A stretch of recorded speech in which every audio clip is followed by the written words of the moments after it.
Eu vejo também que a igreja ela tem feito um papel muito importante, né? Porque você falou que o governo ele não tem essas vagas para colocar essas pessoas que necessitam de internação, mas as vagas que existem estão, em geral, se você fizer uma proporção, uma distribuição proporcional, a maior parte das vagas estão na mão das instituições religiosas. A igreja como um todo. Proporcional não, desproporcional. Na verdade, hoje nós temos o quê? 1.800 comunidades terapêuticas no Brasil, 55 mil leitos. E esses 55 mil leitos, aproximadamente 3% são financiados dos governos dos estados, e o governo federal não tem nada, não financia nada. O governo é bom para fazer pesquisa, o governo federal é bom para fazer pesquisa, mas para efetivar a política pública, eles não conseguem efetivar. Então, ou seja, a gente vem aproximando dos governos, discutindo, mas a morosidade é muito grande, tem muita gente que está morrendo, saúde pública no Brasil está abandonada, né? E a questão da droga muito mais, porque se você hoje quiser um psiquiatra na sua cidade, onde você estiver agora, se você falar, quero sair da droga, o primeiro lugar que eu teria que ir é na atenção básica, é no posto de saúde. E aí talvez você estaria buscar um médico ali.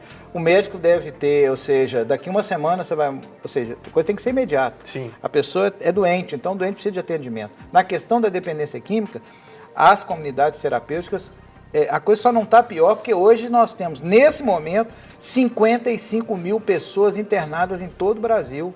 Mas a gente vai para um dado muito particular também. Desses 55 mil, a gente tem aí, vamos dizer assim, 30 mil que são clínicas que pegam no particular e que cobram um valor exorbitante. Não, eu estou falando só vaga de comunidade terapêutica, vaga, ou seja, do terceiro setor. Sim. Os movimentos religiosos, ou seja, igreja evangélica, que é a maioria, Sim. E a igreja católica. Esses leitos seriam as comunidades terapêuticas. Eu não estou falando de clínica especializada, que aí... Quem é empresa privada? A empresa privada que não dá conta. Ou seja, se eu fosse, vamos supor, eu tive problema com droga por quebra de referência. Se eu fosse depender de um tratamento especializado, com certeza eu estava agora na Cracolândia.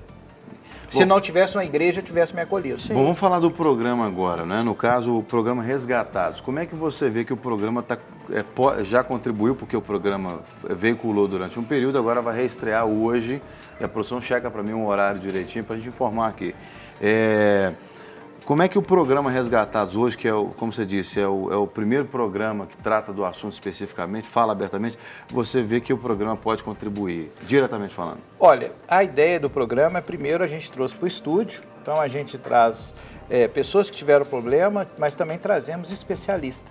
E esses especialistas, na verdade, vão acabando interagindo. A atenção é fazer uma interação, porque o outro Resgatados, a gente ia até a casa das pessoas, gravava, nós não deixamos de ter isso. Tinha alguns quadros do anjo, quem ajudou essa pessoa a sair, mas agora a gente traz para o estúdio, para a gente poder fazer mesmo que um fronte, trazer para discutir questão de política pública. Então nós vamos ter aqui especialistas, mas nós vamos ter aqui o governo, trazer o governo federal, trazer o secretário de saúde de Belo Horizonte, trazer as pessoas que estão na ponta, trabalhando a questão da dependência química, e que eu acho que vai contribuir muito importante. Mas também teremos pessoas que deram uma volta por cima, porque todo mundo fala que o crack não tem jeito.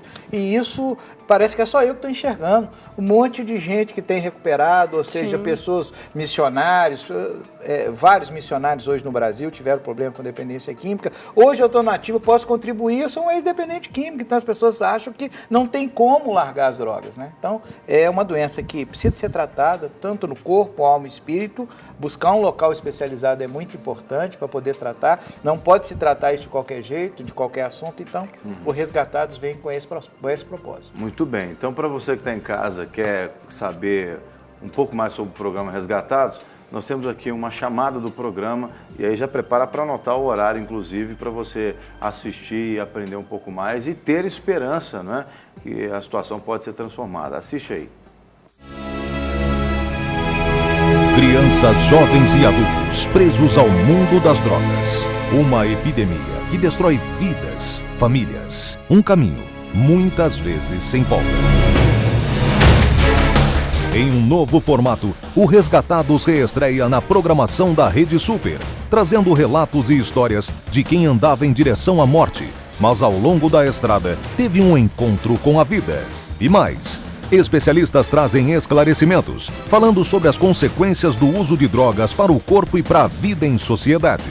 Resgatados. Reestreia segunda, às 9h30 da noite. Rede Super, inspirando você.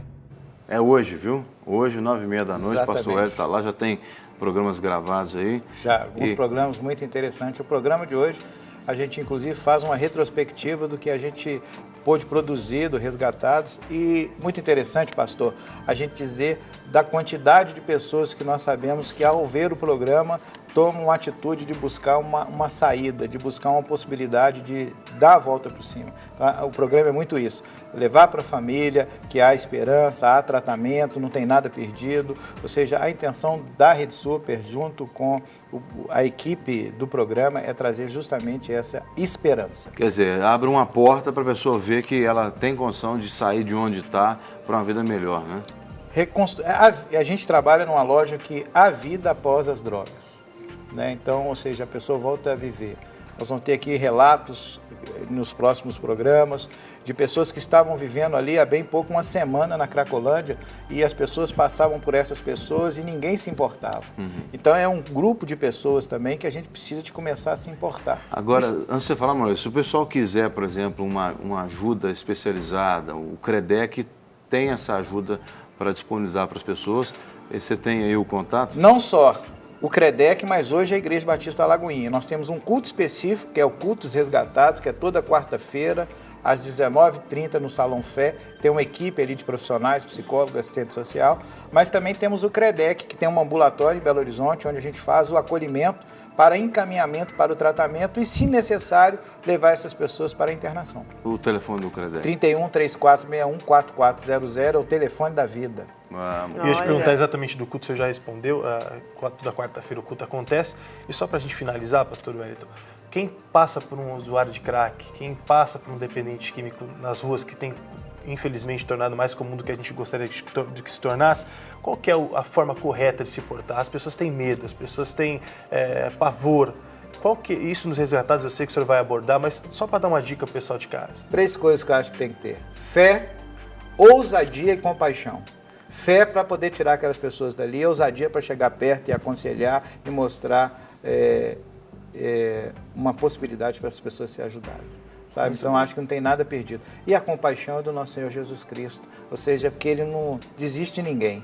Essas pessoas, a gente tem que bem lembrar que eles nasceram em uma família, podem estar até sem carteira de identidade, porque nos negociaram uma boca, mas nasceram numa família, e nós, como cristãos, temos o dever de olhar para essas pessoas com outro olhar. Olhar e olhar para essas pessoas assim: Jesus, se eu estivesse ali, o que o senhor faria? Com certeza ele ia sentar e estar com eles. Amém. E sabendo que você tem esses 3 atributos de sóbrio, tem inspirado a gente, eu gostaria que você fizesse uma oração para quem está em casa. Às vezes é um dependente químico que está nos assistindo, às vezes é um familiar que está desesperado, às vezes é alguém que está recebendo essa ousadia para ir de encontro para ir ao encontro dessa situação. Por favor, pastor. Senhor, nós te exaltamos nessa hora. E aqui, como servos do Senhor, queremos nessa manhã ministrar esperança, fé, ousadia e compaixão. Senhor, nós não sabemos qual lar que está precisando, ó Deus, dessa atenção. Mas a Tua palavra diz que o Senhor é o socorro bem presente na tribulação.